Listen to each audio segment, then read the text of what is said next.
Hemos estado aprendiendo sobre el amor.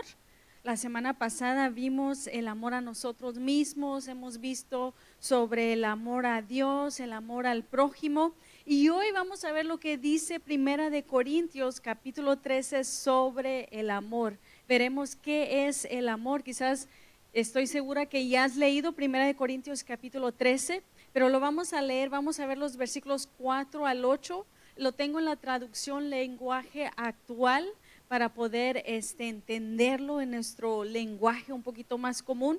Y vamos a ver lo que dice la Biblia que es el amor. Dice, el que ama tiene paciencia en todo y siempre es amable. El que ama no es envidioso, ni se cree más que nadie, no es orgulloso, no es grosero ni egoísta, no se enoja por cualquier cosa, no se pasa la vida recordando lo malo que otros han hecho. No aplaude a los malvados, sino a los que hablan con la verdad.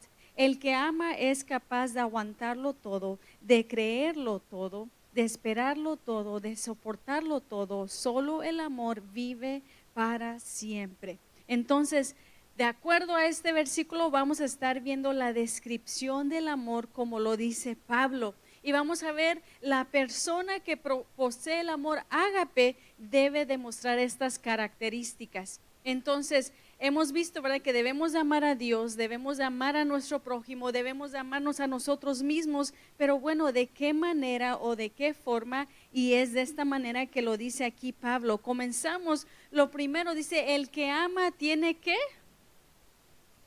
A ver, el que ama tiene ¿qué?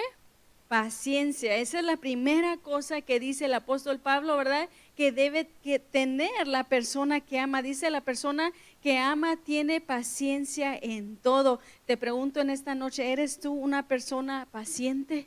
¿Eres una persona que tiene paciencia? ¿Verdad?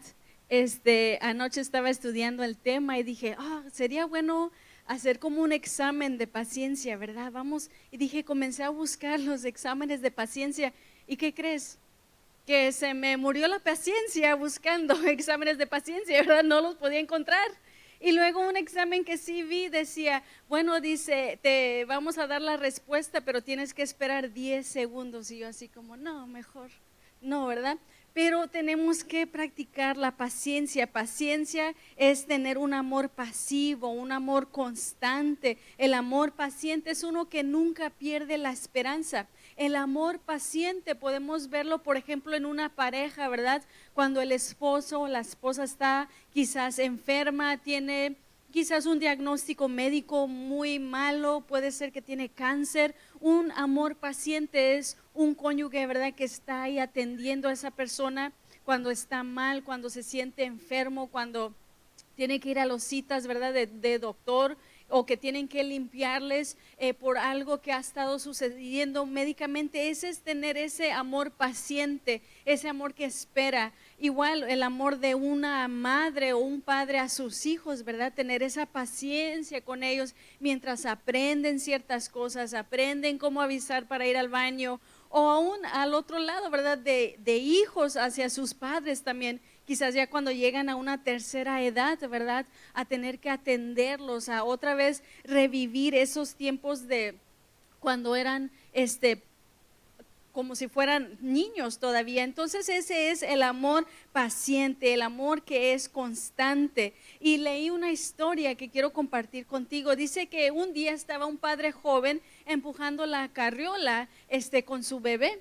Entonces el bebé estaba grite y grite y grite, ¿verdad? Y él iba empujando esa carriola hacia arriba y el niño grite y grite, y decía el papá, Alberto, no te alteres, Alberto, tranquilo, todo va a estar bien. Y seguía empujando la carriola y otra vez el niño llorando, y él, Alberto, ten paciencia, ¿verdad? Ya mero llegamos, ya vas a estar bien. Y en eso llega una viejita y le dice, wow, qué paciente eres, ¿verdad? El niño está grite y grite y tú bien paciente. Y la viejita mira dentro de la carriola y le dice, Alberto, ten paciencia, ya vas a llegar a casa. Y el papá le dice, no, el niño se llama Juanito, yo me llamo Alberto, dice. Entonces él se estaba diciendo a él mismo, ¿verdad? Ten paciencia, ya mero llegamos. Y es lo que tenemos que tener, paciencia. Sí, paciencia con otras personas, que piensan diferentes, que no son como nosotros, que tienen diferentes ideas, tienen diferentes tradiciones, tienen diferentes crianzas, ¿verdad? Hay que tener esa paciencia con ellos. El número 2 es una persona que es bondadosa. Una persona que es bondadosa es una persona que es buena, podemos decir, es una persona amable. Alguien alguna vez dijo que la bondad es un amor activo. En otras palabras, la bondad o ser bondadoso es algo activo. Por ejemplo, cuando le abres la puerta a alguien, ¿verdad? Cuando le ayudas a alguien a recoger algo, cuando le sirves a alguien algo, eso es ser bondadoso, es ser generoso, es ser amable. Y Cristo demostró la gran parte de su vida cuando Él fue bondadoso. Mucho de lo que Él hizo, Él lo hizo mostrando esa bondad hacia los demás.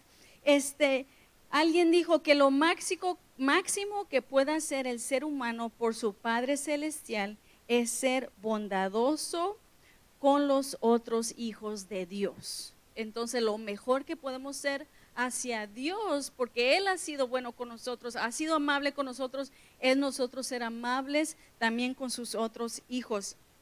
Entonces, cuando amamos, debemos de ser bondadosos, debemos de tener ese tipo de amor. Una vez más, es un amor activo, que estás haciendo algo. Una vez más, le estás ayudando a alguien, por ejemplo, que ha estado enfermo, ¿verdad? Le llevas un caldito, eso es bondadoso, estás mostrando amabilidad, estás activamente trabajando hacia eso. Cuando alguien, por ejemplo, que alguien falleció, el ser amado de ellos, les llamas por teléfono, los vas a visitar, platicas con ellos, eso está siendo bondadoso, que estás activamente haciendo algo para ellos. Y en tercer punto que vamos a ver esta noche, de acuerdo a 1 Corintios capítulo 13, dice, la persona que tiene amor no envidia a los demás. Una simple definición de envidia es querer lo que pertenece a otro, eso es envidia. Una descripción más completa de la envidia es un anhelo rencoroso, insatisfecho por las pertenencias, la posición, el patrimonio, los logros o el éxito, como un rencor, como si ya no les hablas igual, ya no quieres pasar mucho tiempo con ellos porque te estás entrando en esos sentimientos de la envidia.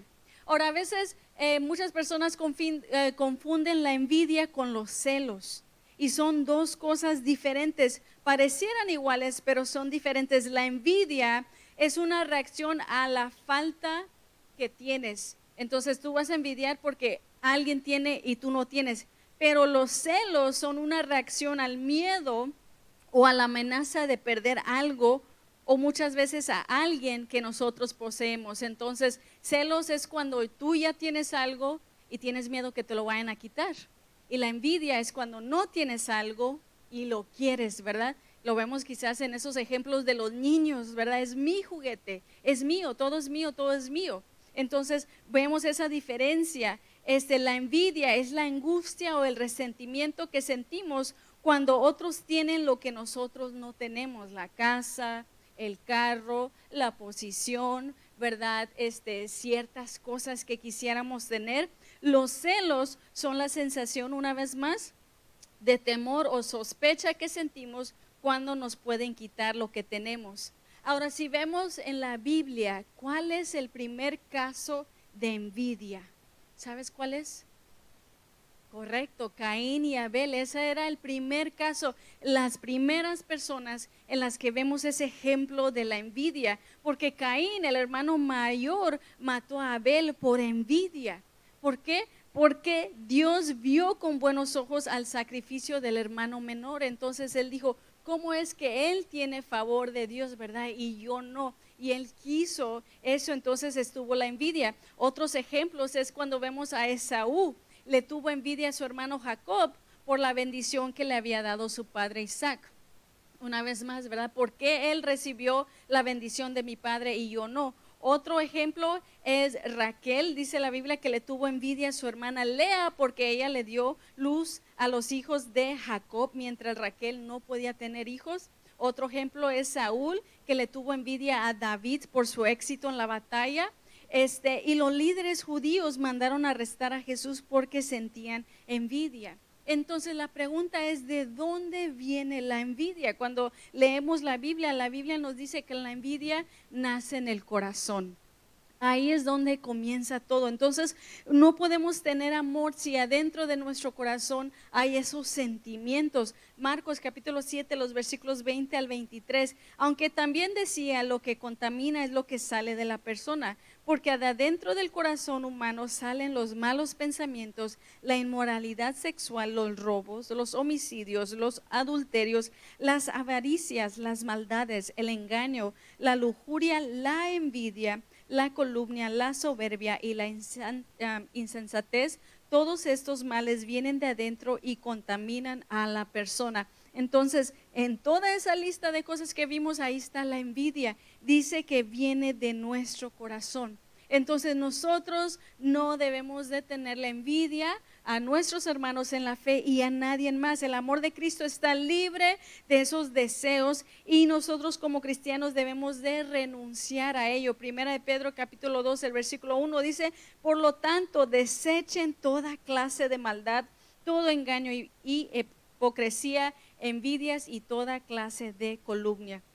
Una persona llena de amor no puede tener esos sentimientos de celos ni este sentimiento de envidia cuando vemos que alguien tiene éxito, ¿verdad? Cuando a alguien le va bien en el trabajo, por ejemplo, ya hemos dicho, ¿verdad? Cuando alguien ya tiene una bendición o algo que ha estado esperando, no debemos tener envidia ni celos, sino nos debemos de regocijar con ellos, nuestros compañeros de trabajo también. Entonces, en esta noche vimos 3 de las cosas que estaban en 1 Corintios 13. La siguiente semana vamos a ver más de esos en detalles, pero en esta noche vamos a platicar en nuestros grupos, en nuestros equipos, sobre estas 3 características. Dijimos que debe de ser paciente, debe de ser bondadoso y no debe de haber envidia. Entonces vamos a hablar de estas 3 cosas. Vamos a entrar en nuestros equipos, vamos a nuestros grupos y ahí vamos a tener estas pláticas.